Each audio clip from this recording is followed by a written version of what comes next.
Podcast Talk. Learn English naturally.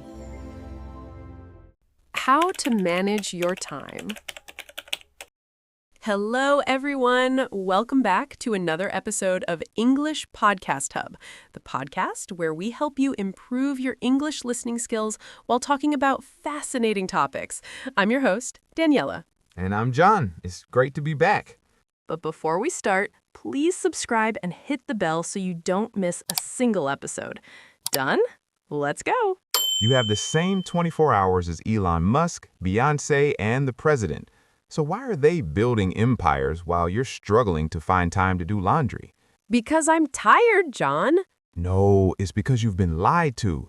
If your phone is lying face up on the table right now, you are actively losing 20 IQ points. Did you seriously just compare me to a goldfish? Worse, a goldfish has an 8-second attention span. Humans in 2026, we're down to 7. If you have a to-do list for today, do me a favor. Tear it up right now. It's trash. I don't claim it, Danny. I know it. Look, we have this obsession. We buy planners, we download apps, we use the Pomodoro timer, we try to manage time. But you can't manage time. Why not? It's right there on the clock. Time is linear. It just passes. You can't save it, you can't pause it. Trying to manage time is like holding water in a sieve. What you can manage and what nobody teaches you is your energy and your focus. Interesting. So we aren't just talking about calendars today? Not at all. Today, we are going to learn some essential vocabulary like procrastination, multitasking, and burnout. And I'm going to share a secret technique called the 20-minute rule that helps you stop being lazy instantly. Let's talk about productivity porn. Oh, I know this. Those that girl videos on TikTok. I wake up at 4 a.m., drink green juice, meditate for an hour, run a marathon, and write a novel before breakfast. Exactly. It makes you feel terrible, right? It makes me feel like a failure before I've even brushed my teeth. That's the trap. We confuse being busy with being productive. Stanford researchers found something incredible. They measured output against hours worked. They found that after 50 hours of work per week, productivity drops off a cliff. So working late nights, weekends isn't helping? It's hurting. If you work 70 hours, you actually produce the same amount as someone working 55 hours. You're just making more mistakes that you'll have to fix later. That's my favorite thing. Productivity theater. I can spend an hour choosing a cute font for a presentation just to feel like I'm working. That's dopamine-seeking behavior. Completing a small, useless task feels good. Tackling a big, scary project feels bad. So we fill our day with junk food tasks. That's why step 1 is not a to-do list. It's a not-to-do list. Okay, explain. Warren Buffett has a famous strategy. He tells his pilot to write down 25 career goals, then circle the top 5. And the other 20? Do them when you have time. No, the other 20 are your enemies. You must avoid them at all costs because they are just interesting enough to distract you from the top 5, but not important enough to change your life.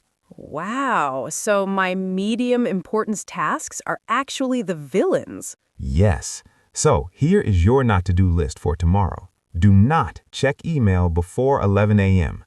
Do not attend meetings without a clear agenda. Do not do just quickly check Slack. Not check email in the morning? I'll get fired. You won't. Morning is your time. Your inbox is just a to-do list created for you by other people. When you open email at 9 a.m., you are voluntarily becoming a slave to other people's priorities. Do your deep work first, then answer the emails. Okay, John, I get the list thing. But I have a superpower. I'm a woman. We are excellent multitaskers. I can listen to a podcast, answer a chat, and prep a report all at once. It saves time. Ugh, Danny, I love you, but that is scientific nonsense. Excuse me? Multitasking is a myth. The human brain cannot focus on 2 cognitive tasks at once. It can only rapid task switch. But I feel like I'm doing them at the same time. You're just switching very fast. Think of your brain like a car engine. If you keep stopping and starting, you burn way more fuel and ruin the engine. Okay. Every time you switch from your report to a ping on Telegram, your brain burns glucose to refocus. Sophie Leroy, a professor at the University of Minnesota, calls this attention residue. Residue? Like gunk? Exactly. When you switch tasks, part of your brain is still stuck on the old task. You aren't fully present.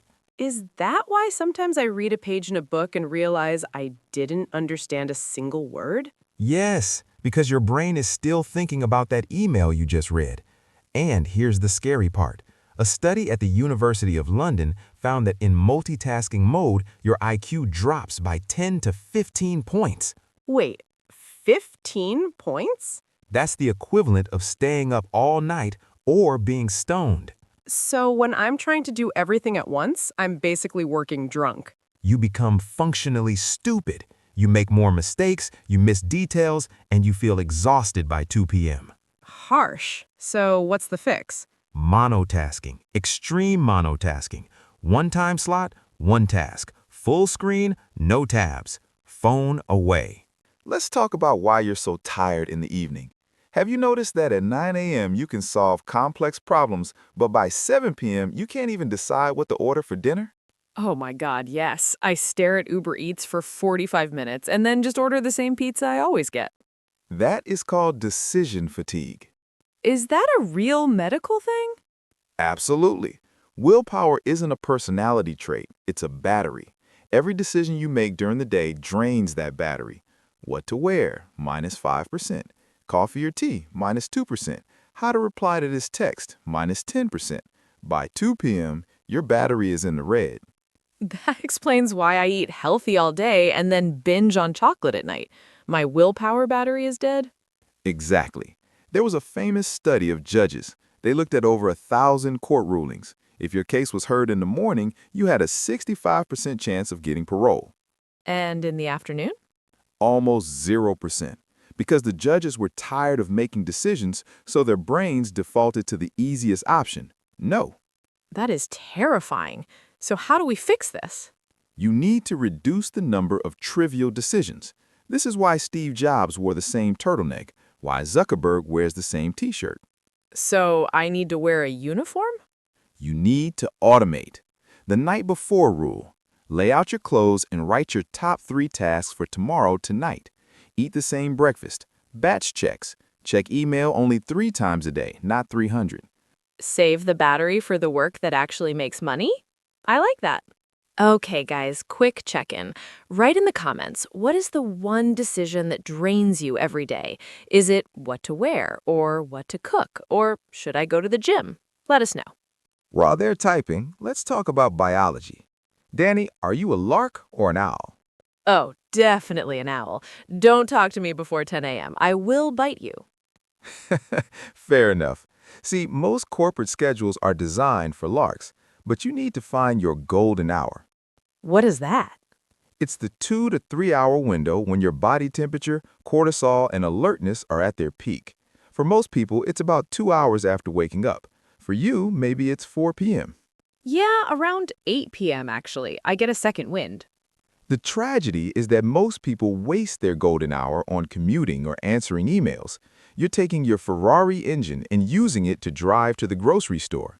I feel attacked. I usually scroll TikTok during my golden hour. You need to protect that time. Block it on your calendar. Treat it like a meeting with the CEO. If your golden hour is 10 a.m. to 12 p.m., that is when you do the hardest thing, the deep work. Deep work. I like how that sounds. Now, look at this, the smartphone. This is the single greatest destroyer of wealth in human history. Whoa, dramatic much. It's also how I make money. It's a tool, yes, but the apps on it, they are engineered by thousands of PhDs to hijack your brainstem. The algorithm. It operates on a variable reward system, like a slot machine. You pull the lever, refresh the feed, maybe you get a like, maybe a funny meme, maybe nothing. The uncertainty releases dopamine. That explains why I check it even when I know nobody messaged me. Here's the scary data point from the University of Texas. They found that if your phone is simply in the room, even if it's silent, even if it's face down, your cognitive capacity is significantly lower. Wait, even if I'm not looking at it? Yes, because a part of your brain is actively working to ignore it. It's like having a delicious cake sitting on the desk while you try to do math. It takes energy not to eat the cake. So what's the solution? Throw it in the ocean? The other room rule. When you're in a deep work block, the phone must physically be in another room or locked in a drawer. I get anxiety just thinking about that. What if there's an emergency? If there's a true emergency, someone will call you twice or call your landline. I don't have a landline, Grandpa, but I get the point. Try it. Just for 60 minutes. The silence in your head will be deafening. You will actually hear your own thoughts again. We've cleared the space, we've protected our energy. Now let's talk about speed. Do you know Parkinson's law? Is that about the disease? No, Cyril Northcote Parkinson. He was a British historian. He said, work expands to fill the time available for its completion. Translate that for me. If I give you 2 weeks to write a script, it'll take you 2 weeks. You'll stress about it, rewrite it, procrastinate. If I give you 2 hours because we have to film now, I'll panic, scream, and then, well, I'll write it in 2 hours. and it'll probably be just as good, maybe better, because you didn't overthink it.